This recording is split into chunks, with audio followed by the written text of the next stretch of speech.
පොඩ්ඩක් කොහොම නවතින්න. ඔයා මේ වීඩියෝ එක දකින්නේ හේතුවක් ඇතුව. මේ වෙලාව දුකෙන් නේදින්නේ. බලාපොරොත්තු ඔක්කොම බිඳ වැටිලා හිතුවේ නැති කරදර එක පිට එක එනවා. එහෙම නැත්නම් හිත දුකින් කනස්සෙල්ලන්නේ.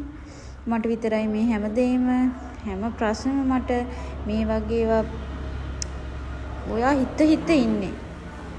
කවදාකවත් මේ වගේ ගොඩ එන්නේ නැද්ද?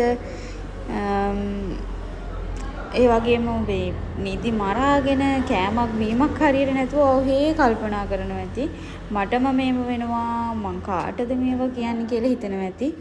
ඉතින් ඔයාගේ ඔය ප්‍රශ්න හැමදාම තියෙන්නේ නැහැ. ඔයා දැන් නිදි මරන් කල්පනා කරාට ඔයාට ඉස්සරහට හොඳ කාලයක් එනවා. ඔයාගේ ජීවිතේ සුබ කාලයක් එනවා සහ ඔය ප්‍රශ්න ඉක්මනින්ම ඔයාගේ ජීවිතෙන් අයින් වෙනවා කියලා කියන්න තමයි මං ආවේ. ඉතින් කිසිම දෙයකට බය වෙන්න එපා. කිසිම දෙයකට දුක් වෙන්න එපා. අද මේ තියෙන ප්‍රශ්නේ හෙට ඔයාට නැතුව යනවා.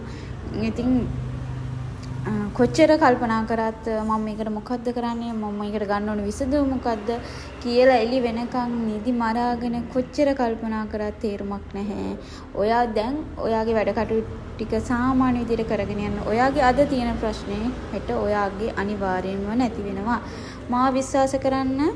ඔයා මේ වීඩියෝ එක දැක්කේ අහම්බෙන්නේ මේ. ඔයාගේ මේ හිතේ තියෙන ප්‍රශ්නේ ඉක්මනටම විසඳෙනවා කියලා ඔයාට ඉඟියක් දෙන්න තමයි මේ වීඩියෝ එක ගෙනාවේ. ඉතින් ඔයා ඒ වගේ ප්‍රශ්න විසඳෙනවා කියලා කලින්ම දැනගන්න තමයි ඔයා මේ වීඩියෝ එක දකින්නේ. ඉතින් දැන් සතුටින් ඉන්න. ඔය හිතේ තියෙන ප්‍රශ්න ඔක්කොම නැතිවලා සැනසීමෙන් සතුටින් ඉන්න පුළුවන් කාලයක් ඉක්මනින්ම උදා වෙනවා කියලා තමයි කියන්න ඕනේ.